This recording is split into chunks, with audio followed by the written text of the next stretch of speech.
Assalamualaikum warahmatullahi taala wabarakatuh. Waalaikumsalam warahmatullahi wabarakatuh. Gimana anak-anak untuk kabar hari ini? Ada. Alhamdulillah. Ada yang tidak hadir? Ada. Tidak ada siapa? Siapa yang tidak hadir? Hadir. Junaid Bang. Hah? Yang tidak hadir siapa? Oke, sekarang kelas 8 ya. Ini kelas 8. Alhamdulillah kalian naik ke kelas 8. Kelas 8. Nah, di dalam di kelas 8 ini kalian pertama kali itu akan belajar di semester pertama kelas 8, yaitu tentang iman kepada kitab-kitab Allah. Nah, apa itu iman kepada kitab-kitab Allah? Itu adalah merupakan salah satu rukun iman. Kalau kita tidak mengimani, ya itu sudah dibahas ya kemarin di kelas 1, yaitu iman kepada Allah. Yang kedua iman kepada malaikat Allah. Yang ketiga iman kepada kitab Allah. Sekarang di kelas 8 akan dibahas tentang iman kepada kitab-kitab Allah. Nanti kalian lihat dulu video.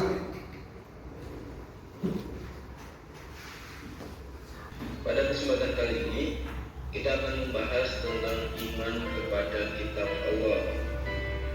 Mungkin anak-anak sudah tidak asing dengan Al-Quran, yaitu salah satu kitab Allah SWT. Namun ada kitab Allah. Iman artinya percaya. Iman dasarnya kata amanah, yu'minu imanan, yang artinya percaya dengan sepenuh hati.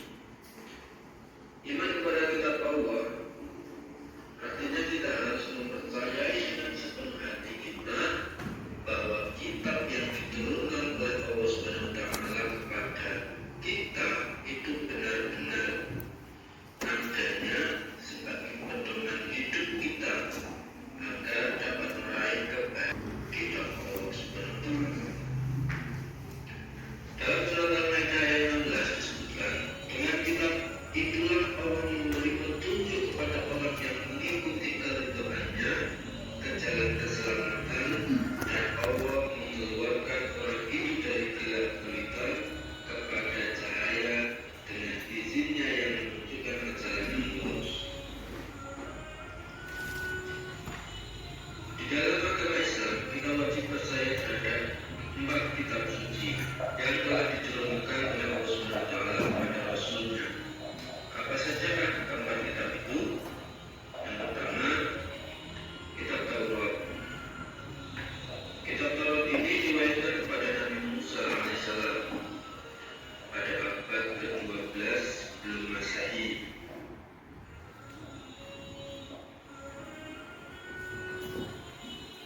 Nabi Musa diutus Allah SWT untuk para kaum Bani Israil, yaitu yang lebih terkenal dengan kaum Yahudi. Bahasa yang digunakan pada kitab Taurat ini adalah bahasa Ibrani. Pokok ajaran dalam kitab nama Allah dengan sia-sia, perintah menyucikan hari Sabtu, larangan membunuh sesama manusia, larangan berbuat zina, larangan mencuri, larangan menjadi saksi palsu, dan larangan mengambil hak orang lain. Yang kedua, kitab Zabur. Kitab Zabur diturunkan kepada Nabi Daud alaihissalam. Kitab Zabur ini berbahasa Kipti karena memang diperuntukkan kaum Kipti, yaitu kaumnya Nabi Daud alaihissalam. Diturunkan pada tahun 10 sebelum Masehi. Nah, yang ketiga yaitu kitab Injil. Kitab ini diturunkan pada permulaan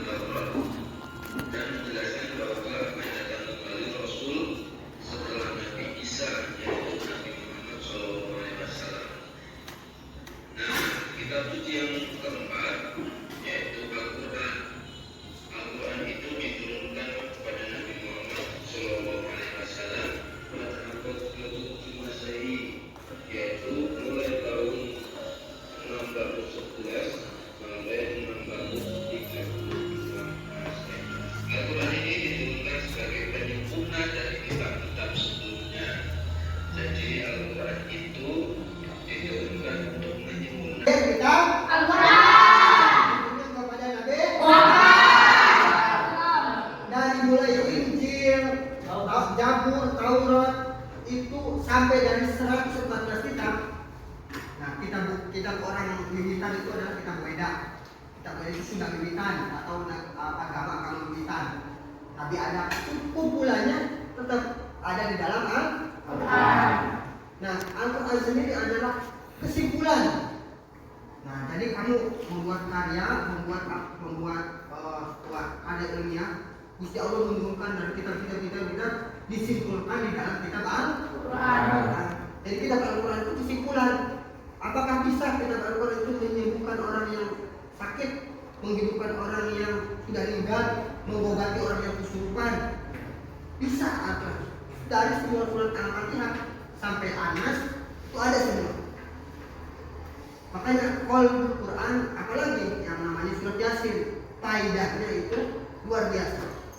Apa yang mau diharapkan dari surat Yasin? Syukur-syukur kamu itu hafal minimal 5 surat saja. Hidup itu akan tenang. Hidup itu akan tenang. Yasin, Waqiah, Ar-Rahman, Al-Mulk, Ad-Dukhan. 5 surat saja. Di bolak-balik. Itu keistimewaan. Jadi apa? Ibaratnya Quran itu kitab itu seperti ini. Kamu sekarang kemarin habis liburan kemana? Ke Jogja. Mau liburan kemana? Nah, kita itu mau liburan mau masuk ke surga. Apakah ada petunjuknya? Kita kan hanya mengenal. Nah, ibaratnya juga kayak itu hidup. Kita mau liburan ke Jakarta. Ada petunjuknya, ada arahnya. Nanti naik mobil busnya juga sahabatnya bayarnya berapa? Bayarnya 120.000. Nanti berhenti di mana? Berhenti di Pulau Gadung naik mobil busway naik ke Pasar Senen naik ke Manggarai, di Manggarai lalu ke Monas. Ibadah seperti itu. Quran itu petunjuk. Jadi kita baca, bangun tidur nih, apa yang harus kita lakukan?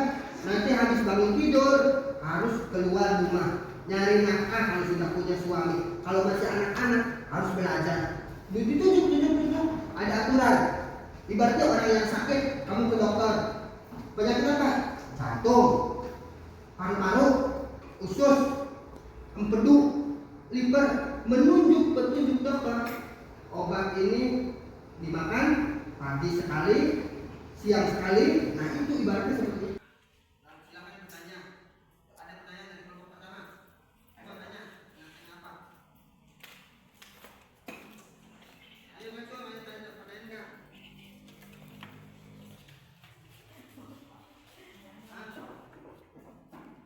Apakah kitab-kitab Allah yang diturunkan kepada Rasul? Oh, ya udah. Oke, terus kelompok dua ada pertanyaan enggak? Apa? Pertanyaan apa? Pesan apa yang ada di kitab Injil? Pesan apa yang ada di kitab? Injil. Dari kelompok tiga, pertanyaan apa? Nah,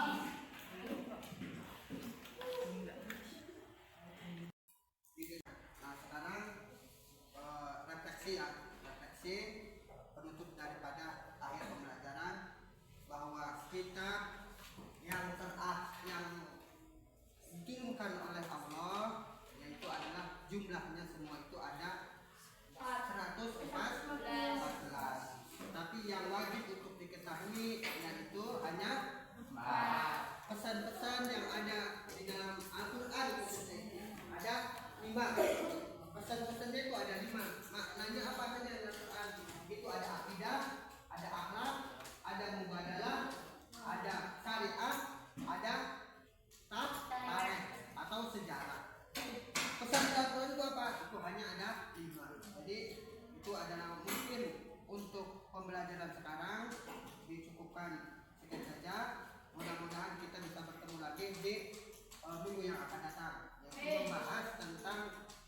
hikmah-hikmah fungsi daripada kitab-kitab Allah Subhanahu wa taala. Sekian dari Bapak saya ucapkan. Bila taufiq wal hidayah. Wassalamualaikum warahmatullahi wabarakatuh.